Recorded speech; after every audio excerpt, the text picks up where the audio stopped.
Last time on Geek Force, the squad talks about WandaVision. It's so crazy, so wild. What's gonna happen next? But see what we're talking about today. It's not WandaVision on Geek Force. Welcome to Geek Force, the show where pop culture rules all.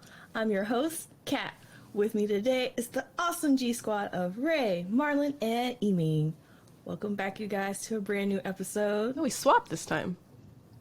Yeah. Lovely to be here. Ooh, I can make myself big. Sorry, I'm getting used to this new system. I like fully cooked plus and I took over the screen. I have to make myself big. Ooh, out of context. That's what only Marlin said. That's what he said. All right, let me close these tabs. So sorry. Okay. Yeah, take care of that too. This is so much fun, trying out new technology. Yay. How are you guys? Good. Great. You know. Great. Another day in quarantine, another day in a pandemic. Another day in a pandemic. Well, I don't know if the listeners heard today. Well, this will be a few days later, but today, and I know Ray's going to have something to say. He can say it after this, but after 28 years, Daft Punk has finally sadly disbanded. Their divorce. They're no longer. And to let fans know, instead of writing like a status or a letter, they did a 7-minute YouTube video and showing where one of them, both were walking in the desert, one kind of falling behind, and the other guy looks back at him like, what? But then he opens up his jacket and sets off a 60-minute timer, and then he starts walking off, and then he explodes. And the other guy just walks off, and they play the song from Touch about, love is home or whatever. And I was just like, and it's titled Epilogue. And I was just like, what? That's how you break up in the real world. I was just. That's how you should do it. It is. You should do It's it. being like, let's do like a weird. So instead of divorce, we should be video. blowing each other up in the desert. Is that what you're saying? That's how we're gonna go down. Geek Force, everybody, we're gonna be like this But- weird video. We're just like walking our own direction separately. That's like a divorce. What's it called? Instead of having wedding invites or gender reveals, it's a divorce reveal. I feel like that's a very Black happened. Mirror way of ending it. Of great, one of us is gonna blow up when we break up, and I don't know who it's gonna be, but I think it's not. And then you just have people watching. It's like, Sarah, no, and John's like, ha ha, fuck you, Sarah. You'd have Wow. much less divorce if, when you got married, everyone suicide squatted it with a bomb in their chest or something. Yeah. Wow, we got We're dark in this really together, quick. fuck yeah. This has gone dark really fast. Wow, that's what down the hill. Just there is no hill. We Fall. go darker. Did you see that movie? That Tag movie, Oh God. Oh. where at the end of the movie they all explode. It could be like that, where it's like, yo, if we break up, one of us is gonna if we break up, the devil's gonna blow one of us up. I don't know who it's gonna be, but it's gonna happen. Damn, so we have to stay together, even if we hate each other. I would watch that movie. We signed a pact with some deity, and if we break up, one of us is gonna die mysteriously because of that deity. It's gonna be a Greek deity. It's gonna What be Hades. deity? Because that's just Hades. Spoilers. I feel like Who signed what contract? Here's the thing. I think you don't know. I think you're just at a ceremony and they touch the old gods and the new gods, and it could be anyone, was and you Marlin won't know all till along. you divorce, and it's like, is that Cthulhu? And it's like, no. It takes one of you, and it's like, well, that happens. Cthulhu took my ex-fiance, so And now it's a funeral. That sounds like the name of a new anime. oh my god, that'd be so good. Wow, we just made a movie and an anime in 2 minutes. And I got love it. divorced Right? all at the same I time. can see it right now, in the year 4885, every new baby that's born signs a deal, and they won't meet that deity until they break some rule, and the deity comes and claims their soul. This is blah blah blah blah blah blah blah. A weird start to the show. In here. I'd watch it, just a bunch of kids in high school, and did you hear Sarah got taken by Zeus? Oh no! Oh, speaking of Greek stuff, there's this really cool animated historical thing on on the Greek gods. It's really interesting. If you have Prime, you should check it out. It's like Greek mythology. I don't know what it's called, but it's basically Greek mythology, and it's actually pretty cool. What's it called? I mean, I'll look it up later and send it to you. But I'm on episode like 12, and it's like they just go in it, all of it. It's really interesting. Zeus is fucked up, like more than I realized before. He's super fucked up. He put Hera in the sky attached to like chains, and like it was weird. It was like, what is wrong with you? Why do you think the anime, even though Blood and Zeus was horrible, they did the closest thing to showing Zeus in like a media standpoint. Even though they still try to make him charming and whatever, you're like, man, Zeus, you got everybody. Like, I mean, everyone almost died in that anime because I would argue God of War portrays Zeus more accurately. That's fair, yeah. Where he's just kind of like a real, like, conniving and manipulative dick the whole time. And the character's like, I'm going to kill that guy. It's going to happen. Yeah. You should watch it. Wow. Though. It's interesting. But to go back to our actual topic of Daft Punk, all the trolls are coming out. I've seen today saying, why is everyone so upset about Daft Punk breaking up? They stopped being relevant decades ago. Cat's face. Yeah, no. She's like, what? Who said this? I will find them and vanquish them. Right.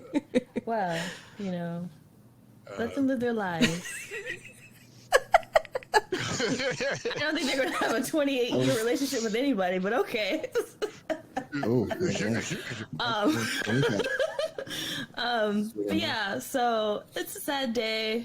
If you're a big Daft Punk fan like I am, you know, we have the records and albums and the mini media things they put out together, you know. I just wish them well on their future endeavors. That's all I can do as a fan. Ray, do you have a favorite of theirs, Raymond? Oh, I mean, I will keep banging Discovery all day, every day. And select tracks from other albums, but I mean, the entire Tron Legacy album. You know what? I was talking shit earlier, and I was saying that Discovery is the only great album. But I forgot about Tron Legacy. That is a solid album. I always forget that they did that. Yeah, they made the movie. The movie was okay, but I feel like the music really added more element to the movie than it's supposed to. And I was like, you know what? I don't want to buy the movie. I'll just buy that soundtrack because the soundtrack was just. You mean you didn't like CGI Jeff Bridges?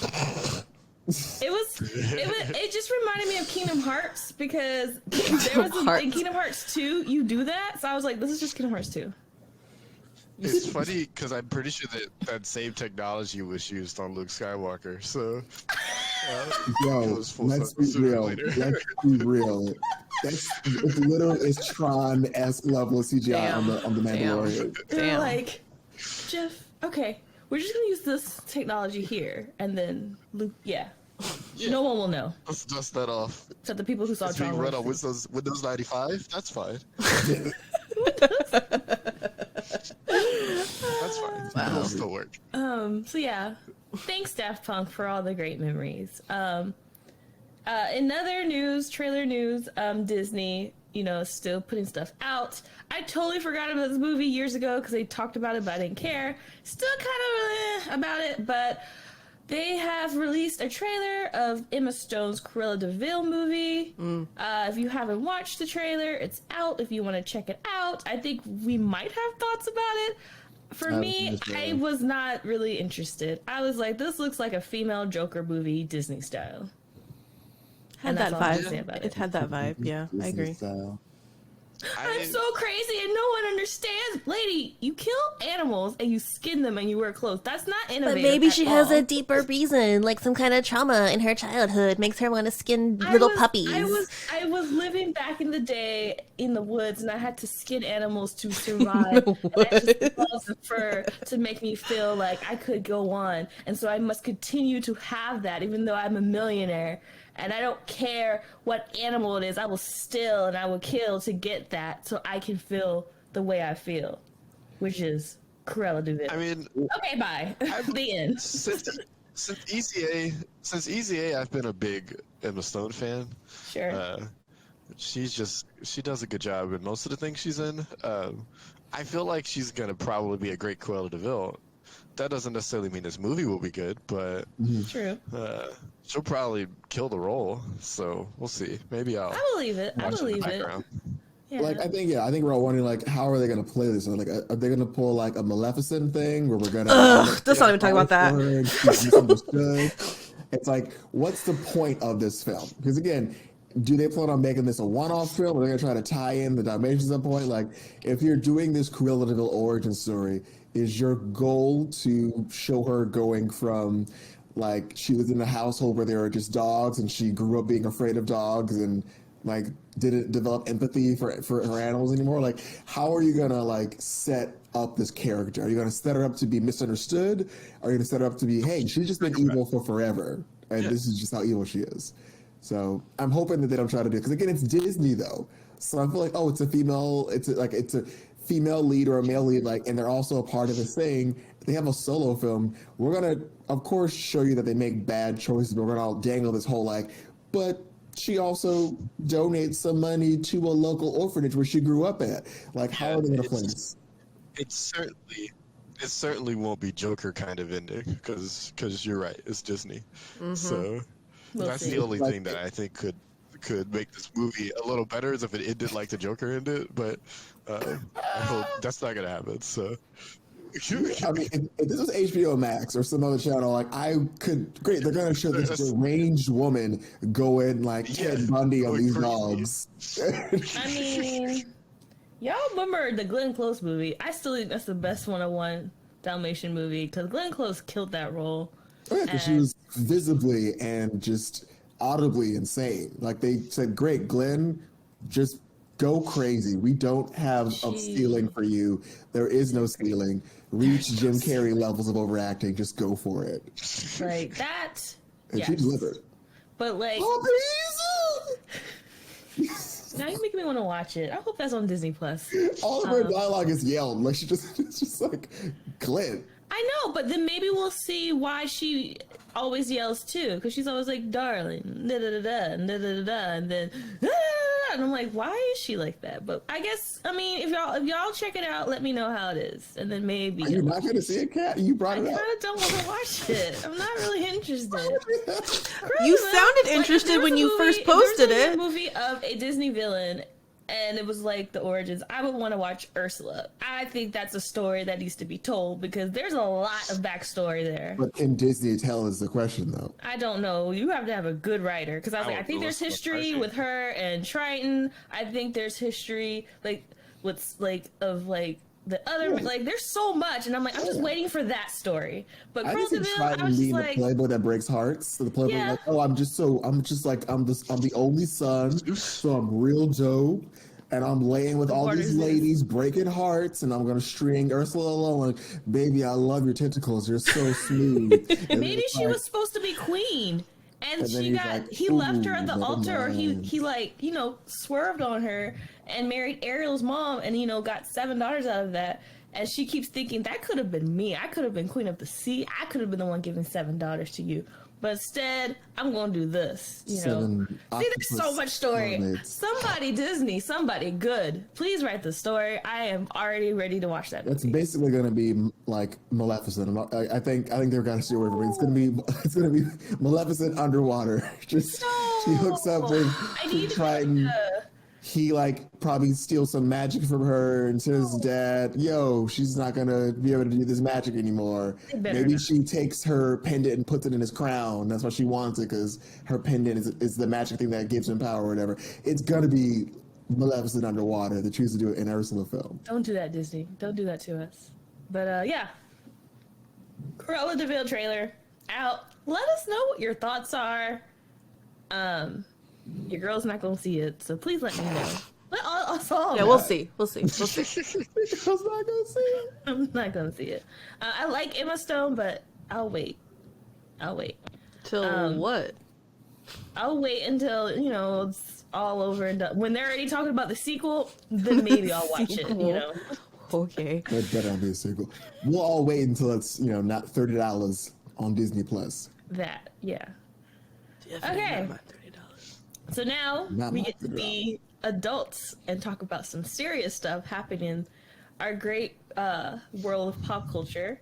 As you know, being in the world of social media and the stuff full of viral and everything, people do a lot of messed up, rude, disrespectful, offensive things, and the whole tagline of cancel culture has a rise from that, and people are make ways to cancel people because of their actions, regardless of their political views or anything that's very harmful to people.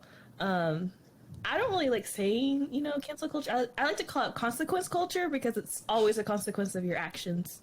And so I don't know if this segment's called consequence culture and then we have like a gavel or some kind of lawyers thing happening, but that's I don't have a gavel sound, unfortunately.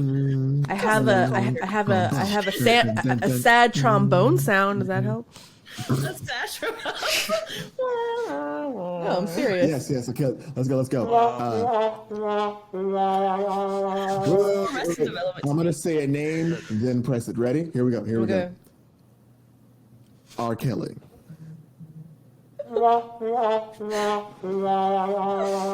Cancel. Oh shit, that might actually work. That was funny. Great pause. But yeah, anyway, Kat, you were saying cancel culture. So yeah, consequence culture. We're gonna have a little segment today to point out a lot of, at least a few that have been in the news recently that actually, has been involved in a lot of things that we like to watch and that fandoms that we really support. But, they gotta go because of stuff they did. And so with that, I want to start with Joss Whedon. So sorry, I had to try it. Timing was so much better. I pressed enough for Marlin. When I pressed yours the first time, I didn't do anything. That's why there was a delay. he was like, I love it. Sorry, I'll work on it. It was perfect. I was just like, I'm thinking that was perfect timing. So Joss Whedon, him, created, Buffy and Angel, directed Avengers 1 and 2, went on to do Justice League, and, pretty big guy in a lot of fandoms. Since, I want to say last year, Ray Fisher, who plays Cyborg in Justice League, came out with allegations about how Joss Whedon was very inappropriate, offensive, disrespectful to a lot of crew members, and he felt like, he shouldn't get away with that.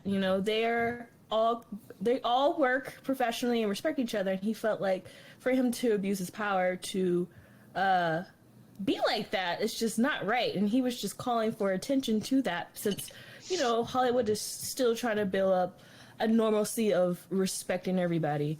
And, WB and even DC kind of was trying to make him be quiet about it. They went through a lot of back and forth throughout last year. And, since then it was pretty quiet. But then, I don't want to get her name mixed up. Is it Charisma Carpenter? Charisma Carpenter. Mm-hmm. Last week I would say, she wrote on her Instagram a whole post about working with Josh when she was on Buffy. And it really kind of connected things to what Ray was saying. Not our Ray, but Ray Fisher. And he's also important too. Yeah. And then other people from Buffy start speaking out. And now it's like the whole media and the whole world are like, oh, okay, let's turn our attention back to Whedon and be like, okay, so maybe we should start investigating him. And so that's where I kind of am like, so this man there's probably so much evidence of him doing whatever he wants to do. But people are like, whatever, I'm coming in to get my paycheck. For people to have the time to say things, it's like they're getting shut down and stuff. And that's kind of sad. But I just find it interesting that to get away with such stuff for a long time, I know that's such a Hollywood thing. But, as an actor, especially an actor of color, because Ray Fisher is black, in case our listeners didn't know, he's a black man, it's interesting that it has to be like a woman or a person of color to actually have to say something, and then everybody's just like, psh, you're fine, until it's many people, and then that's when the whole consequence culture comes in, and it's like, okay, we need to, throw down the gavel and take care of this. But I'm like, how do you take care of this? How do you stop people like this? Because it's like, it's interesting that we're talking about it, but like, what are we talking about? How do we get to a solution? How? To be clear for people, it's a lot of him being a jerk. Director is more so what it is. It's less about sexual allegations. It's less about, right? So I'm just trying to make sure. Sort of. The actress who played Hope. Am I correct with that? I can't remember. But Buffy's sibling in the show, she came out and she said a thing that there was a rule on set that he can't be alone with her in a room. So I don't know. She didn't explain it, but it seemed very obvious what that meant, unfortunately. Yeah, I feel like there was a lot of stuff like hinted, but not. I feel like they can't say things because I guess that messes up an investigation. I don't know, but there's just a lot of bad stuff. Yeah, and it's weird because I feel like it's weird to me that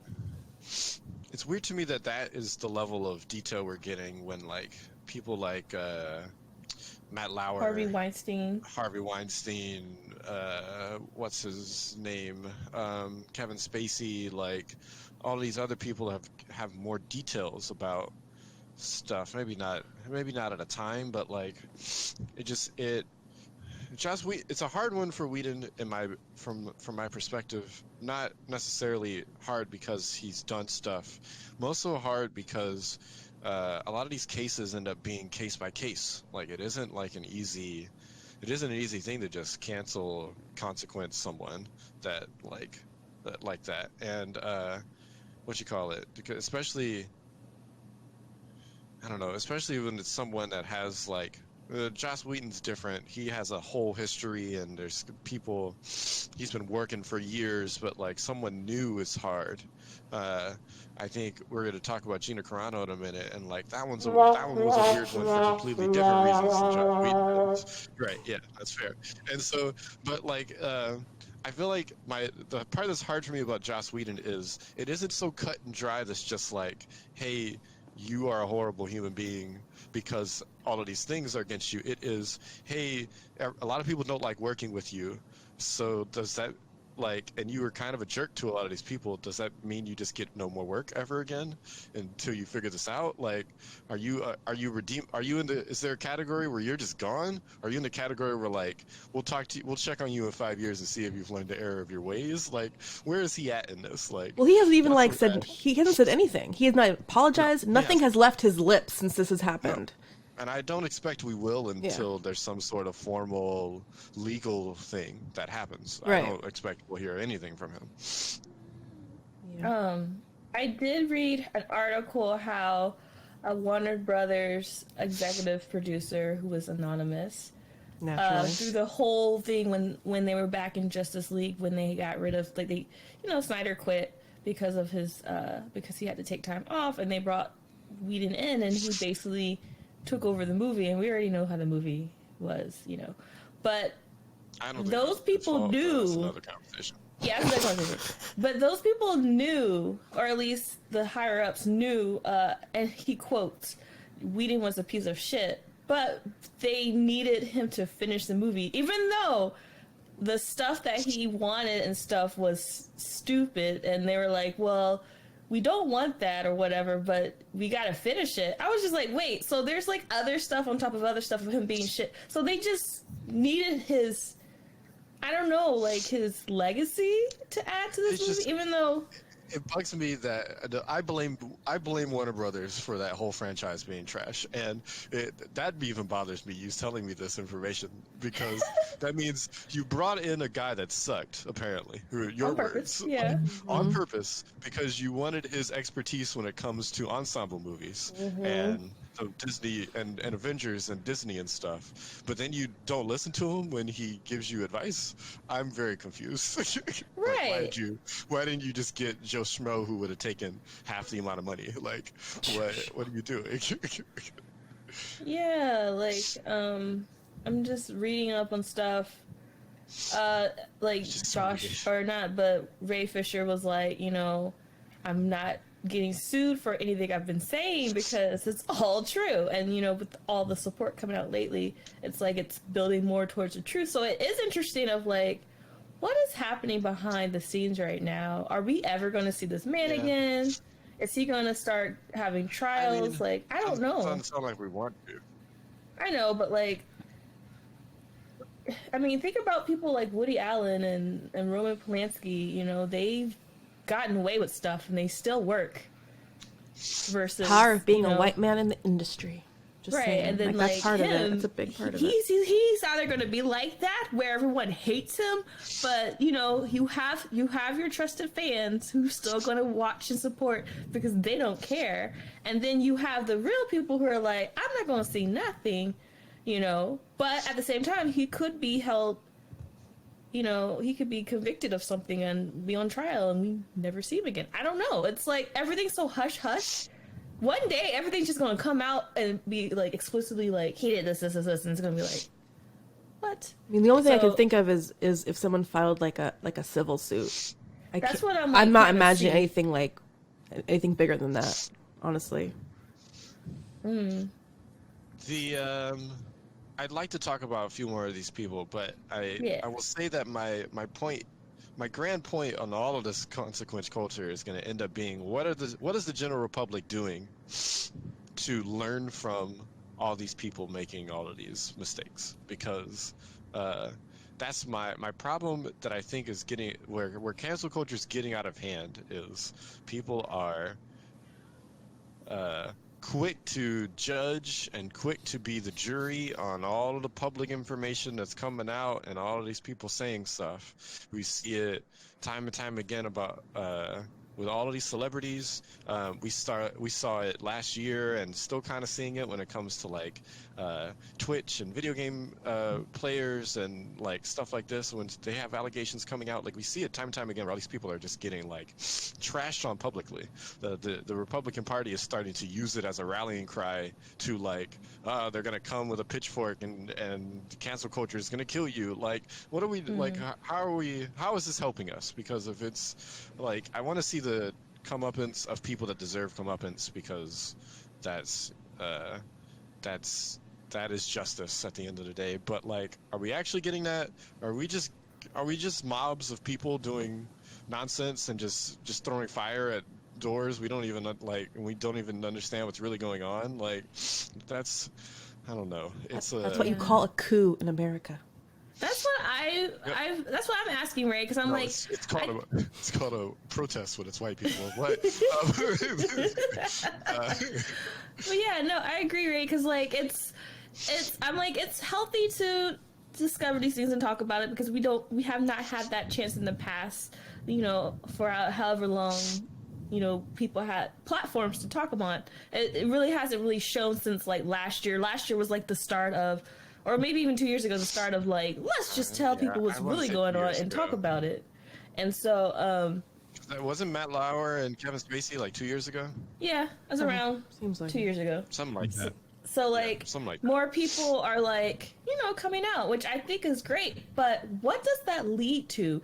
Does that lead to like creating rules and stuff, standards for Hollywood? Does that just create like, I don't know what, and then as a public, what are we supposed to do? Are we supposed to be like just we're gonna boycott this and whatever? Like I don't know. But you know, it's just interesting just seeing it from as an outsider. This is just a mess. But yeah, we're gonna go on to our next person. Is Gina Carino? I believe it was Carano. Carano, okay. Gina Carano, who played... I don't know. Doesn't matter. Because she's canceled! No, I'm kidding. I'm kidding. She played Kara on The Mandalorian, and I will say this, Baby Yoda was right, because when he first met her, he tried to choke her out. That should have been a red flag, y'all. That should have been a red flag. She is quote unquote canceled. I don't know if you want to play the sound right there. She's quote unquote canceled. It's getting funnier the more you do it. No, continue, Ray. No, continue. It's for like dumb stuff, like because she didn't know how to stop having. She didn't know how to stop when everyone kept telling her to like, hey, just be quiet, like just stop, like let it go, like it's not as important as this Disney career for you, like, and maybe that's a whole other problem in itself, but like I'm impressed that she got as many chances as she did. It seemed, at least, before they finally were just like, oh, she's out of here. Ray, do you want to then she wants to enlighten the listeners on what she did? She was just being a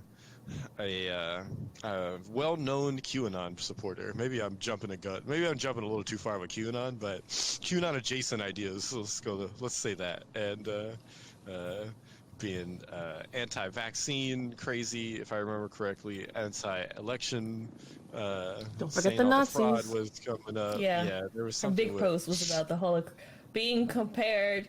It said She said being compared to hating someone for their political views in America is to the treatment of Jewish people during the Holocaust in Nazi Germany. Yeah, I was getting to that one because there was some trans stuff I remember at a time too. She was saying, and so like she said so many things, and it's funny to me. It's actually very hilarious to me that the thing that finally got her canned was her making a Holocaust comparison. It's just hilarious to me. She could say all these other things, and it's halfway fine for Disney, but as soon as that because they're still trying people for the Holocaust even now.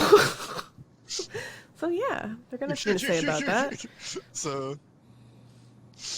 I don't. And now she wants to cry wolf and yada yada, and they're attacking me, and this isn't fair, and all of these things, and I don't know what Pedro's doing. I thought he was gonna be kind of on the side of the firing, but it seems like he's just trying to be everyone's friend, and so I can't really blame him for that one because he's just trying to keep his job at this point. He's trying to keep his job. But yeah, so it's just a mess because it's losing the message. If the point of cancel culture is to get justice for people doing things if that's the point, it's lost its way. Like we are off task as a people.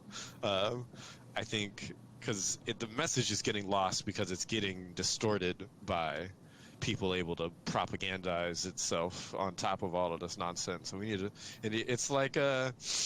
It's like when global warming was going, and they're like, global warming, but it's cold right now, and like people were like, but that's not what global warming, and like so now everyone's trying to use climate change. I feel like that's what we're trying to change words because cancel culture got out of hand. So it's like consequence culture and all this other, but it's just like, what is happening? We need to get this together. We need to have a group. Can we all pause and have a group talk and figure out what's the goal of all of this? Because I'm down, but like, for what? So Ray, what are you envisioning in this world where we know what the fuck we're doing? What do you? I'm envisioning a world where people that are jerks and treat people poorly don't have these jobs that are like high-profile public eye like positions at the end of the day. There's an argument for President 45 about being a bad role model, being one of the most powerful people in the world. And so I don't know, you at least have some people out there that are just making human mistakes. We can look at Jay-Z and Beyonce and be like, Jay-Z was sleeping around a couple of years ago. He didn't get canceled because, I mean, like, they settled that shit. He went on an apology tour with her. Yeah. It's the only reason. Exactly. like, so you see these people, like, you know, people mess up all the time. That's not the problem isn't people making mistakes. The problem is people getting away with all this schemy and dirty stuff for years upon upon years and not getting any sort of consequence until years later, when I guess some people feel like it's too old and other people feel like it still needs to happen. And I don't know if that's any of our decisions to be making, other than the people involved is actually at the end of the day, if I'm making a point, that's my point, is I don't think this is any of our business. I think the people involved need to be dealing with this, and Warner Brothers needs to be doing some sort of investigation, or like Hollywood needs to understand what has happened here. They probably know, honestly, but like this is for them to figure out. Like all those people on the internet just yelling at Gina Carano is not getting anything done. It's just making her feel more emboldened to say the stuff that she wants to say. Like that's my actual point. If I'm making a point, is I don't think us being massively involved is getting us much anywhere other than mass attention. And more divisive. Like, stepping back and like looking at, I think the movement behind this cancel culture, because initially it wasn't called cancel culture.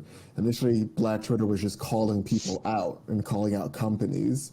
I think the term cancel culture came from, a Fox News pundit like, oh, they're canceling people out here, and it became more of like a trend of like they're canceling this person, this thing got canceled, or this thing got fired, or fire culture.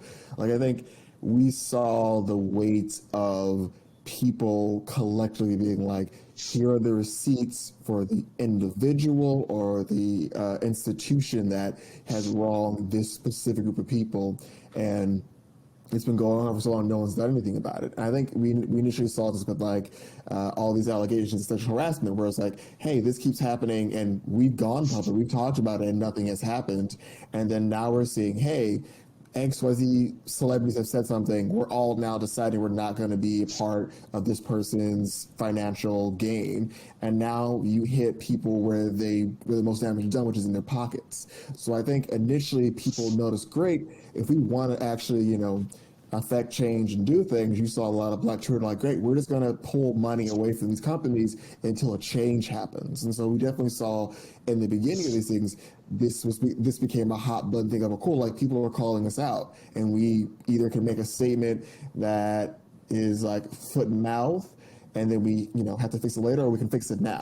And I think that's what we kind of saw in the initial beginning. But what I do think ended up happening is once it became politicized in terms of like, oh, like these people of color are coming for these mostly right-wing businesses. Like, well, what about so-and-so? Aren't they also wrong? And it became a whole combat of like, well, we're going to call out people on the right, people on the left, and try to like, it became more of a political term than I think it initially even began as. It definitely began from a place of like of change and a necessary for change. But I do think that over time it's definitely become weaponized, and it definitely seems to come up when someone takes the spotlight. I think with both these scenarios, we definitely see the two types of cancel culture. What you see with this whole Joss Whedon thing is like, hey, like Hollywood as a whole knows this person is terrible, but apparently no one thought to prepare or warn Ray Fisher or anyone else that worked with him. They're like, hey, this guy's kind of a bad person. We're going to have, the supplemental material needed for you to be successful in this role, in this occupation. Of course, it wasn't provided. So you have someone who's like calling out the director, but not only is he calling out, but he's calling out to other people like, hey, this person's a bad person, and people know that maybe if you all help me, this case can be pushed along. And of course, we saw that. Once people on the internet started pushing Warner Bros. Like, hey, like he keeps saying this thing, and then other celebrities started seeing this hashtag or seeing this conversation, that bigger conversation then caused, hey, let's actually do this case with Fisher. He's really upset, and like he's getting the internet behind him. And that's, again, gonna hit us in our pocket. We don't want to upset that bottom line. So again, I think a lot of this calling out definitely all attaches to like, great, we know where we have to go, which is like affecting advertisers, affecting sponsorship. So I definitely think with the Joss Whedon one, we definitely saw the beginning of that. With his other, secondary, tertiary information about him, all we're getting is like, great, he still wasn't. He's been bad for a while now, and if anything, this just shines a light on great. Like, this might happen again to where he'll upset someone by being mean to them, and they're like, great, like I had to endure hell working with this director. And of course, I think it crossed the line. And of course, the hope is that now Hollywood knows, hey, he crossed the line, keep your eye on him, and hopefully Joss Whedon knows. And now we, as the internet, great, like we're gonna, be, sending our prayers and wishes for whoever decides to sign on show a movie with them. And who knows, maybe this might even effectively change how Joss does interact on set now. Maybe this was his push of like, great, now that Warner Brothers came at me because like they're upset about their bottom line, I want to keep getting hired to be director. I need to also change how I'm behaving. So I think that, of course, affects the culture, which we need it, and it's going to hopefully go on the positive. With the Gina thing, we again see with the internet had been calling out Gina for forever on everything. And again, this is taking small hits. And if you talk to Pedro, like they even had an agreement on set where like, we're all just going to agree to disagree. We're not going to talk anything else about it. If we're on set together, we're not going to talk about what we talk about online. And you definitely can see there's like some, like this in season 2, she had like ridiculously less lines and less screen time, and that's most likely a direct effect of her interacting outside. And I think the hope for Disney is that great, she's being hired less, we're hitting her pockets, she's fully aware of what she's doing, the line is wrong, people are telling her that, we're probably also telling her, hey, keep it down. So again, you have that factor, like we're checking in with her and we're trying to get her to stop. She's not stopping. And then finally she does the Holocaust thing on the eve of the insurrection, and then that quickly pushes, great, not only is it like super a faux pas to be pro-insurrection, it's also super faux pas to mention that you're as persecuted as the people that absolutely were almost extinct from the world. So again, she like doubled down on a double down. Like, great, we fully have to step away. We've done our diligence. Pedro's spoken to her. We've all spoken to her. Nothing's happening. I think that's like a really important thing. But I think all in all, there are great moments, but then there are also lows. And I think what we're seeing, like Ray said, like there's a lot of folks who tend to go backwards. Like if you want to talk about Michael Vick and Kevin Hart, these are two people that Michael Vick got arrested, served jail time, lost all his dogs, had to pay a fine, did community service, served all those things, was released from jail. But whenever he's brought up in being a part of a project, people are quick to be like, I'm not going to be part of it because of his past. But it's like, hey, he served that time. And for all we know, he's fully changed around. Like he's not involved in that illicit activity anymore. So that's someone who has, guess what, changed and served a consequence. Kevin Hart made a bunch of bad jokes that are really homophobic. And again, he has, throughout his career, has had to make an apology over and over again. But again, he gets on stage to be a potential Oscar host, and now everyone's like, no, he can't, because what he said in 2003, and he's like, I fully talked about that. But with both these individuals, what ends up happening is it works in the reverse. These people hit up these companies who want to work with them. They're like, don't work with him. He's a terrible person. And they're like, well, we're seeing a lot of people on social media who are showing, a little, negativity for this person. This could affect our bottom line. Let's preemptively pull out and like not partner with them. And I think it works in that negative, and I think what it comes down to is knowing and trusting as a company that great. And I think, again, this comes down to capitalism. Like, can we trust these individual companies to handle it in-house and do it in a way that's going to be justifiably done? No. And then the second part, great, can we trust them to also notice that someone has, again, served their time and changed? And the answer would be hopefully yes. But again, what we're noticing is that on that latter end, companies aren't doing their due diligence to be like, great, you've served your time, you've made the adequate amount of service that's needed to be regain and rebuild this connection. We're going to stick with you through this because, again, you've shown us tangible evidence of you being an individual that's growing and for growth. And I think that's what we need to see. And I think that's why I know, was it James Gunn that initially got removed from a movie, but then they brought him back? Of like, actually, James, you're absolutely right. You definitely did address you made some bad statements in the past, and you acknowledged your Twitter back in the day was horrendous.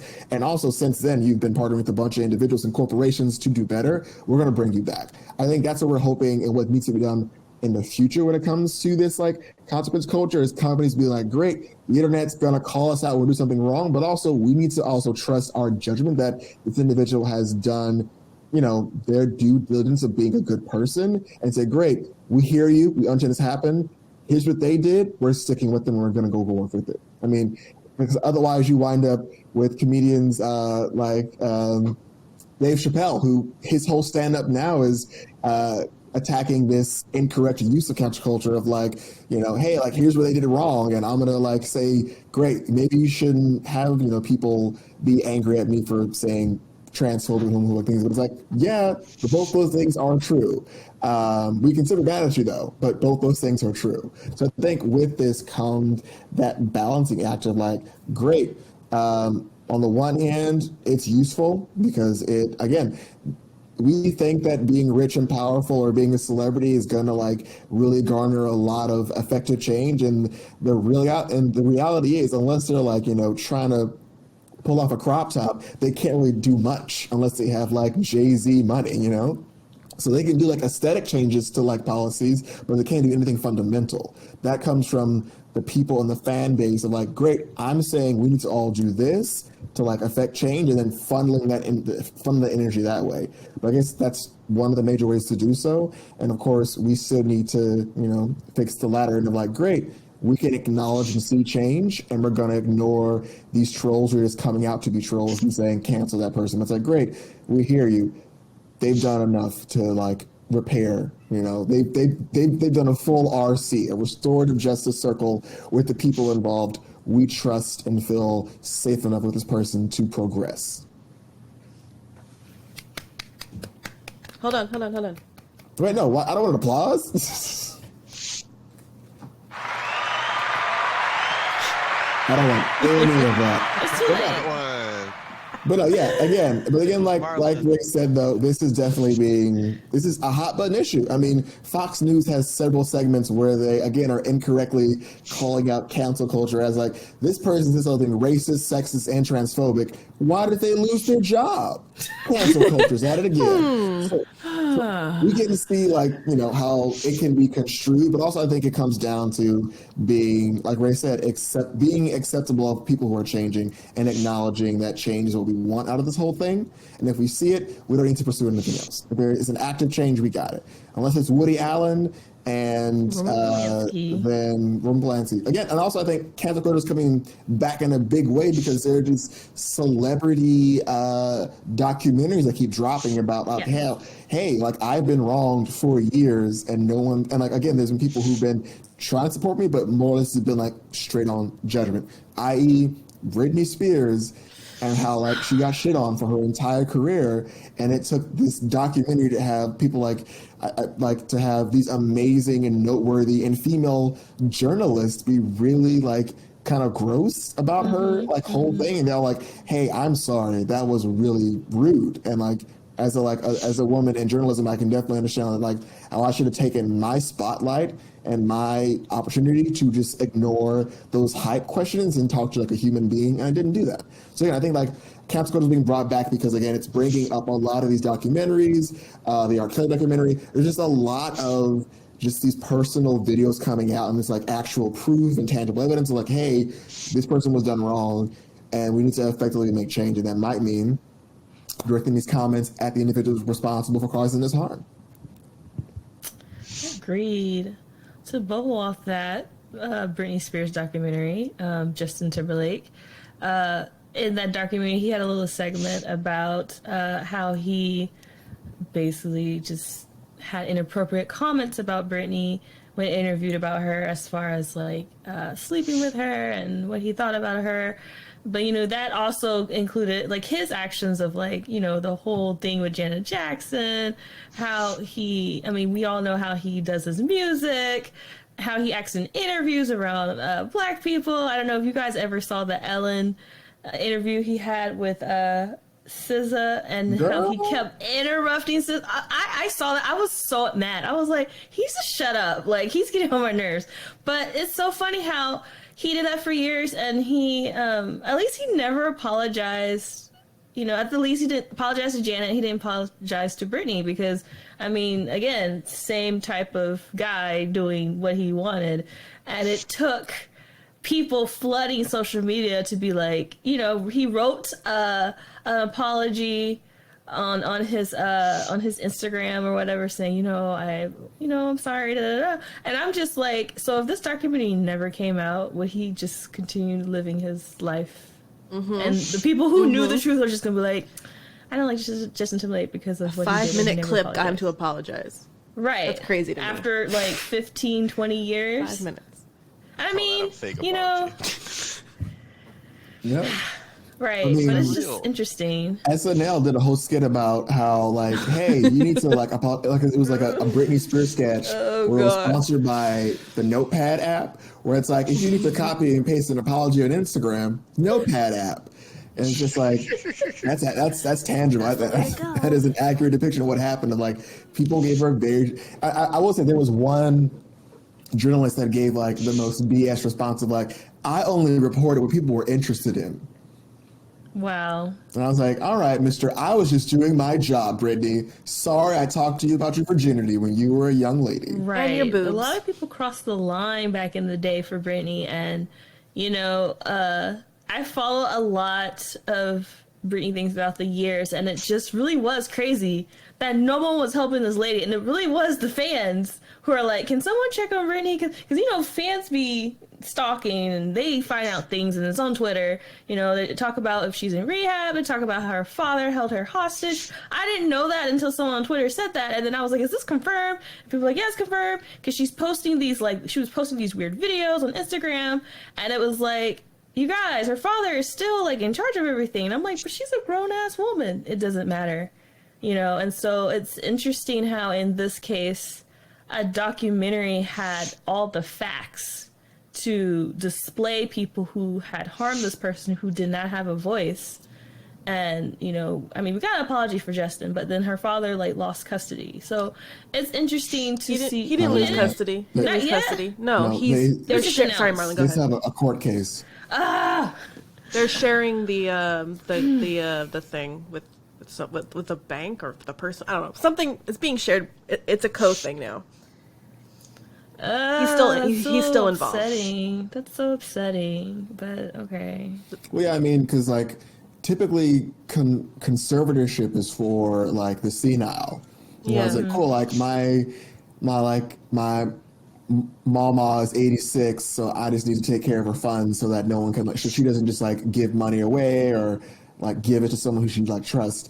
So it's very strange. It happens to someone who's as young as she is, but what it takes is, of course, the psych report of hey, she had this a psychiatric episode, and and because she's literally just been videotaped and recorded her whole life, every news clip of her with the shaved head and fighting paparazzi, they just played that clip in the courtroom here's what she's capable of if she doesn't have someone watching her. And of course, this woman also lost full custody of her kids for a while. That's also something those are her worlds, her kids. She loves her kids. So I was just I would lose my mind too. You're just setting it up, So, well, they kind of use the kids as a way to get her to do things too. Yeah, you have your kids, you have to, nod your head, as we say. Fucking ridiculous. Messy. So yeah, you guys, consequence culture. It's still happening. There's a lot of people that we kind of skipped over, but those were the main things that that was talked about last week in the news. As far as finding a solution, again, I think these should also, I kind of think back towards last year when we had the Black Lives Matter protests and discussions and demanding justice for, just Black people everywhere in every career field. And I mentioned that because when I was looking at Gina and they were asking her well, your Star Wars coworkers were talking about Black Lives Matter. Do you believe in Black Lives Matter? And she's like, in my experience, screaming someone that they're a racist when they are not a racist. And any post and research you do will show these facts, but you guys are bullies, for saying that. And I'm like, okay, Gina, we just asked you a question, but whatever. Anyway, but the fact that they had demanded justice and some companies were hip to that to create standards and change their, the way they ran their business so that there wasn't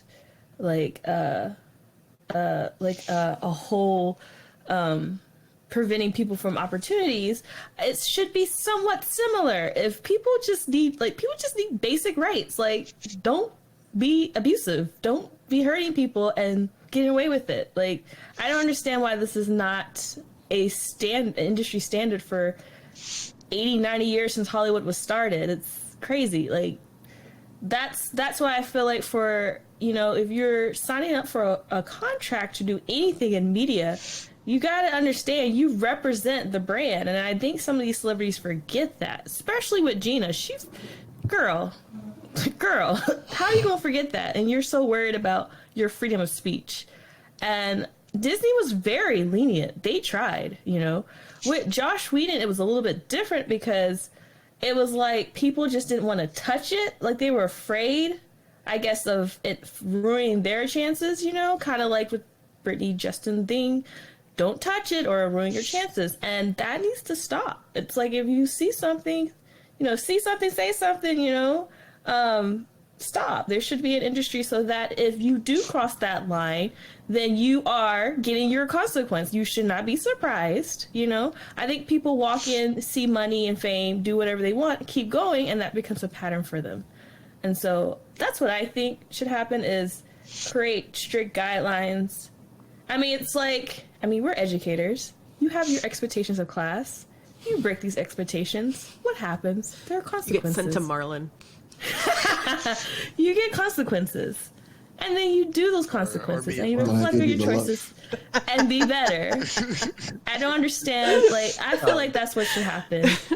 Someone needs to hire a whole bunch of educators for Hollywood and be like, what do y'all want? Okay, I'm writing them down. That'll never happen. Any of y'all anyone break these rules, y'all got to do X, Y, Z. Nice and if you fantasy still world. cross, then you're going to prison and you're never having a job in the industry again. Simple as that.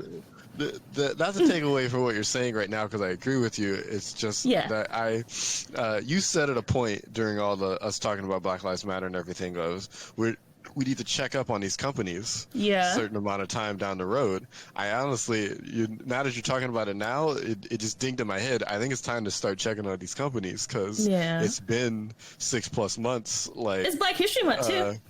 Like, what have y'all actually done? Because I don't actually know much of anything. I don't. And Aunt Jemima.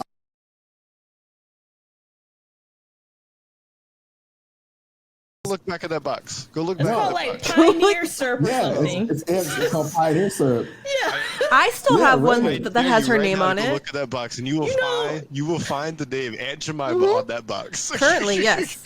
I bought one recently. It does have her name on it. So is the Aunt Jemima like syrup bottle gonna be like worth something? Like it's like I got the original before it changed. Is it gonna be like that? You'll see it on eBay. We'll find out. Her name is still on that box. Zoom in, Marlin. Let the audience see the truth. I know. I'm about to look for telling you to look at the box. Zoom into the box, Marlin. The box says literally Pearl mining. Well, that's what they Pearl release. If you go to the store, that's not on the store shelves yet, though. Okay, so look again because you're not looking. I'm looking. To me. Okay, so Ray is right. It says new name, same great taste, Aunt Jemima, but it's very small. Oh, it is very small. Little yellow thing. Only wears it's like Jemima. Just so you know, in case you forgot. There's no black lady on there now. It's just called Pearl Milling Company. It's called. I still call it Pioneer Syrup, and I don't know why. The name of the company that owned all the slaves that made the Aunt Jemima bread while it was basically. So Pioneers, Pilgrims. Pilgrim syrup. It's like Land O'Lakes white people all over syrup. again. Is that what you're trying to say? Right. We took the land and we got rid of the indigenous person. And then we call it Land O'Lakes and put a person on it. Washington football team. But to pivot away from these serious comments, I do want to give you all a Crunchyroll Anime Award winners of the year review. Just real briefly, real fast. A huge shout out to Jujusu Kaisen, Anime of the Year. Yay! It also took home Best Antagonist and a well-deserved award, Best Ending Sequence. Yes. Lost in Paradise is a slap. It is. You twerk to it. It doesn't fit. it doesn't fit the overall theme of the show, but when it comes on, you let that thing play. You let them swag out and Everybody dance, swags out. do a little move. Literally, you could watch someone get dismembered and die within a little, and it comes on. It's like, yeah, gotta get on. Get on. All right, that's it. I love it. It's true. Yeah. Also, I think the biggest contention is best fight scene. My Hero Academia season 4, Deku versus Overhaul. Yes. We're debating whether or not it should have been that fight that won best fight scene of the year within the anime itself. What actually won? Well, no, so that did win, but people were saying that there are much better fight scenes that should have been on there besides the Deku versus Overhaul one. I completely agree with that statement. I agree, but wasn't that the fight where he went 100% for like a good 60 seconds? And I remember I was screaming. I was like, ah! He's like, go pow! And I was like, ah! But because the girl was on him, so he wouldn't feel the pain. But I was losing my mind because finally we got to have a glimpse of him being 100%. And he was super, super Saiyan. It was, I'm sorry, like, that fight might have been whatever, but that scene took me out. I think I blacked out right after that. It was amazing. What were you going to say, Ray? I won't fight Cat that I was hype. I can't get behind it being the best fight because Overhaul was just, I'm a big monster guy, even though I have the most broken power since All for One, but that's fine. Right. Let me go Godzilla mode. Our friend said something about that the other day, and I was just like, yeah, no, you got a point. Why was he just in big monster, I'm a crazy person mode when like literally all he had to do was touch Deku and the fight was done. Like, for those who don't know, Overhaul's powers literally is touching people and they fully combust. Yeah. Oh, he can pull them and put them together. He can pull them apart and put them together. But more or less, he just needs to like have tactile touch. And the battle, instead of being a game of keep away and don't tag me, turned into like a kaiju fight, but with like a small person fighting a kaiju. I don't know. With a little girl riding on his back. As hype as I got for that fight as it was happening, in hindsight, it wasn't like amazing.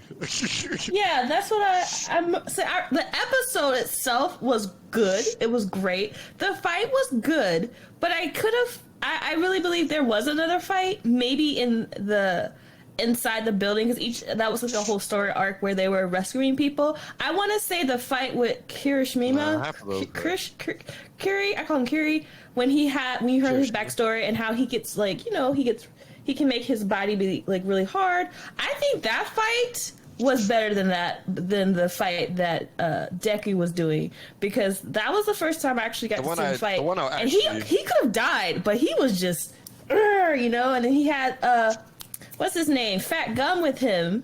And yeah, that was a smaller fight, but I was just like, dang. And then that whole fight, they had to fight like 3 of those villains in that room. Like, that was a great episode too. So yeah, I think there were better fights, but I think that one just had more shock value. I can give you a fight right now that should have definitely won.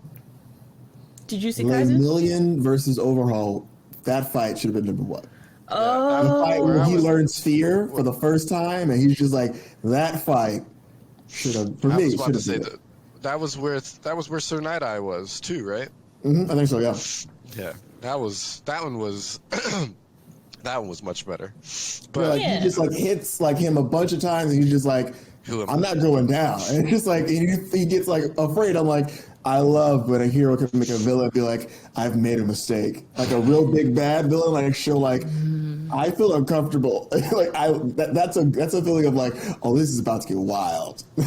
Well, so my next question is, what other fights were nominated besides that?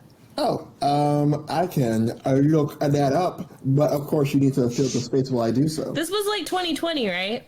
I mean, 2021. I mean, like 2020 stuff, because Demon Slayer. Do they was do Universe, earlier too? But I'm just trying to think of the anime from last year, because we had that. Jujutsu Kaisen didn't come into the end of the year, so I don't know if that was counted, because I was like, there was some crazy fight. I mean, for a first season, they had some pretty crazy fights, but I don't know if they made that cut. I can't think of a. Okay, here we go. Okay, here we go. Here are the best fight scene nominations. Wait, hold on. What do you got? What's over there? Never mind. Soundboards. Go ahead. I can't figure it out right now. It's too much stuff. We have, I don't know, half of these anime. We have Berkoli versus Dark God Vecta, Sword Art Online, Oh. Alicization, War of the Underworld Part 2. Oh, okay. We have Brawler versus Master, Akudama Drive. Never seen that. I don't know that one. Of course, we have Deku versus Overhaul, My Hero Academia Season 4. We have, this is actually a fun one if you've seen this anime. Jin Mori versus Han Dewey, the god of high school. Yes. Okay. That was okay. See, I knew there had to be another. Yeah. Okay. First of all, that whole anime is about just throwing hands nonstop. So this fight scene was definitely up there. And then, of course, and another one from God of High School, Jin Mori versus Jiggle Take. God of High School got tuned out because, again, this is a full anime about throwing hands. So I'm surprised it didn't win. I mean, that whole I am surprised. Literally, they're in like a boxing ring, so they're just like throwing full hands, and there's like some power with mostly like just throwing fast fists at people. But again, there are some good nominations there, but I think that the Lane Million versus Overhaul fight definitely. It wasn't. I guess they were looking for more of like an over the top kind of fight, and that fight's kind of like one sided, and I get that. And I guess going full kaiju is just over top enough to be like, yeah, that's good. Let's deal with that one. That was a good one. And because it's My Hero Academia. Which comes out next month, you guys. 5th season. Hey. Amy, do you have anything to add today? I know. We will have our Attack on Titan discussion in about a month, you guys. I have a question for you. Yes.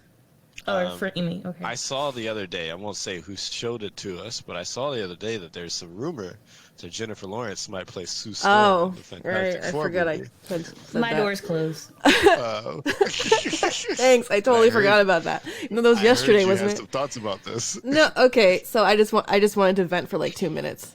Kat, feel free to jump in if you need to. So there was this really stupid rumor because it's really dumb, and I don't know why anyone would put this to paper or the internet for that matter. But there was some rumor that Jennifer Lawrence was going to possibly be cast as Sue Storm in the next Fantastic Four film, because God knows we need another one of those that hopefully doesn't suck. And I don't know, if anyone has watched Jennifer Lawrence in like the X-Men films, specifically Dark Phoenix, and you really watched that film, she was like, whoever came up with this thought didn't see that movie. And they just made this dumbass assumption because she's this white girl who kind of looks like Sue Storm. And I mean, no, Jennifer Lawrence should not be anywhere near a superhero film ever again because she doesn't give a fuck. She doesn't care. She doesn't like it. She's not into it. And if you're not into it, don't be a part of it because it comes off as you're watching it. That's all I wanted to say. Just wanted to vent that. No, never, ever, ever, ever again. The end. Not my Fantastic Four. Not my Fantastic Four.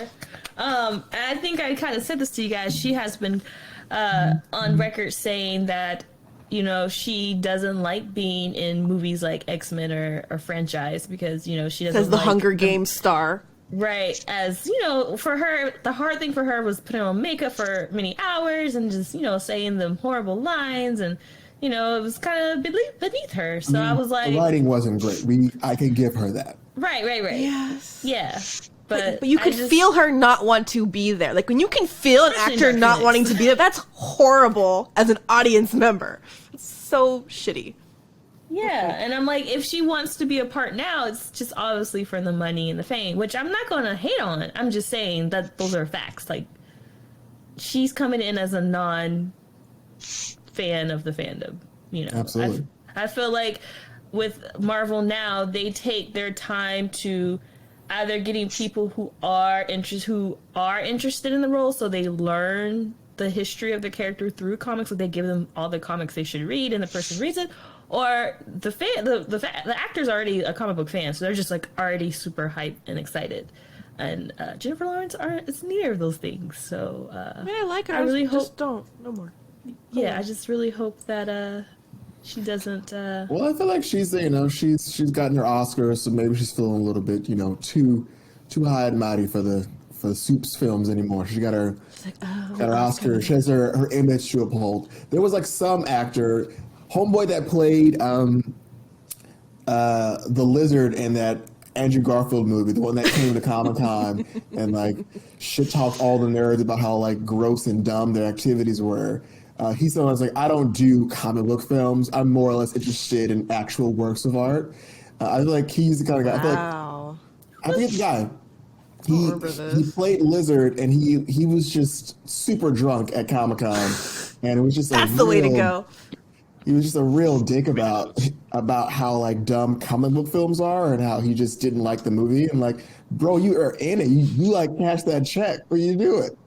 But again, I feel like J Law's like, you know what? I'm gonna badmouth these movies, and it's giving me the exact same energy of like, I don't even like superhero films. That's why I was so bad, because I didn't care about it. That was the first movie, huh? I mean, I went straight to the second one. My bad. Are you looking for the homeboy? He's in a few things, but yeah, he just I remember like because like I remember like the video of him, like I saw the video of him at Comic-Con, and you can tell like he was just sloshed and was just in a mood.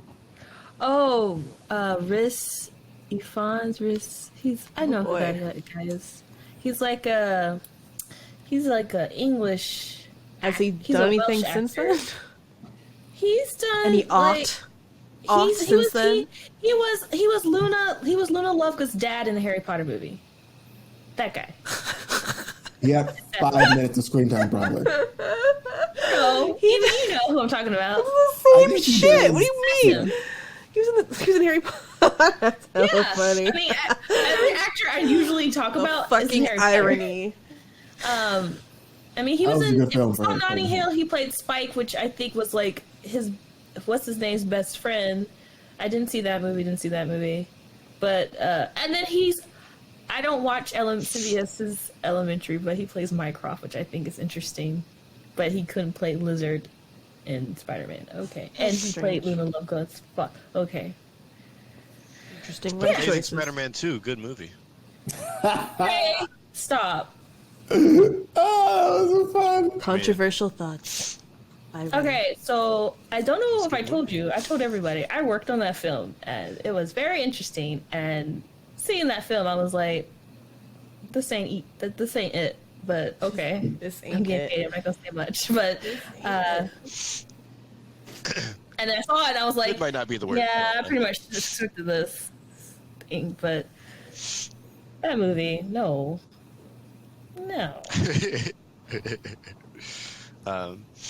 Yeah, there's a day that I'm gonna ask you to prove to me that movie is that Homecoming is better than that movie. Because Then 2 versus Homecoming better than Amazing Spider-Man 2? yeah, prove it. Hella better. The end. I'm going for it. Break out your twine, cat. We know.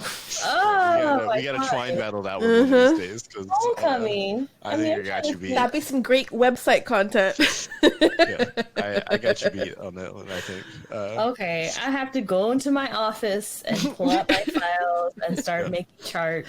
Mysterious files of cat. It's not. What's a really easy one to throw out there, and when it comes to Spider-Man, is that Into the Spider-Verse is the best Spider-Man movie. Yeah. Because that's just correct. But I mean, okay, Homecoming had a better villain. That was already top tier already compared to Amazing Spider-Man 2. I think that's the only thing it had. Oh, okay. Homecoming had Tony Stark. That's not the same thing. That's She's like, there was a cameo. Every time you walked up, you weren't like, okay, what's Tony going to say? Oh, okay, cool. Ha ha ha. Love that's Tony. true. But I mean, like, sure, if the Sonyverse had a high caliber actor that had such backstory so as it's Sony's fault, Avengers 2, 3 Iron Man movies, no, that's not what I'm saying. What I'm saying is that's cheating because Disney just implanted the most popular character of their entire franchise to help upsell the Spider-Man movie. Or that's cheating. Ray, it was already written in the design because for him to be in Homecoming was a long con because that still led up to Endgame. and to where we are. This feels like and a to longer possibly debate that needs to be happen. That's a whole involved nother- with not only WandaVision, but That's a Doctor whole Strange nother- in the multiverse. Hello, Homecoming's a part of that. So That's a whole other twine. Check. Was any of that intended when they wrote? I'll even give you when they wrote Iron Man 3. Was any of that intended? And, yeah, it was. No, It really was. I didn't think at first someone was like, "It's a PTSD movie," you know, and I was like, "Oh." Marlin's literally eating popcorn as you guys go Oh at yeah, it. no. I think this is They perfect. couldn't- This could be the they image couldn't of the have had- episode. They could not have had a single plan for that Spider-Man movie when Iron Man 3 was that far back in time. That's just it's not how True, movies are but written. you have good Especially not the writers that superhero can grasp movies. that thread Scandalous, and make it flow. You gotta love the I Marvel don't even think writers. Amazing Spider-Man. I don't even think Amazing Spider-Man 1 had come out at that time. Like, there's no way they were writing What Homecoming about the already. directors? Spider-Man came out 2012, so it came out Right? It came out before. I want to say it came out maybe. When did Iron Man 3 come out? After that, right? It came out Spider-Man- after Yeah, Amazing Spider-Man 2. 2012. No, Amazing Spider-Man 1 was 2012. Okay, so Amazing Spider-Man. Iron Man 3 was 2013. All right, so Okay, so it came out a right year before. later. Yeah. Hmm. I don't. Yeah, but anyway, that's a twine for another day. We got too involved in that right now. I see a hand from Eming. No, I'm saying 5 minutes. Okay, Oh, let's great. wrap this up. We were just entertaining our fans, you guys. Let us know what was better, Amazing Spider-Man 2 or Spider-Man Homecoming. It's obviously Spider-Man Homecoming, so please let Ray know in all the comments. He Watch stole out for all a of future Miles Twine Morales' video swag. of Cat versus Peter- Raymond coming to Geek Peter Force Parker- whatever in the Peter Parker future. in Homecoming is just Miles Morales for white. It is. I'm not gonna disagree on that. That Another they cheater. they definitely stole Miles Morales' character and put it on Tom Holland's Peter Parker to make him the cool guy. I'm not gonna say no to that, which is why I feel like Spider-Man cheating. into the Spider-Verse is the best Spider-Man because I feel it's the most accurate Spider-Man. Yeah, I agree there, but that's another conversation for another day. It is. This is Our fun. Spider-Man episode. Okay, but with that said, you guys, thank you for another. That was great. Anyway, with that said, we are. I'm wrapping up today. Thank you guys for such a great and enlightening conversation. I hope you guys had fun talking about it. I hope our listeners took, note on what we were saying. Please let us know your thoughts and comments. You can hit us up on Facebook, Twitter, and Instagram. With that said, hey, it's another week. You should go watch a movie. You should go play a game. You should go check out all the anime that won all the Crunchyroll awards because it's great. But until then, you guys, love each other, be kind to one another, and geek on.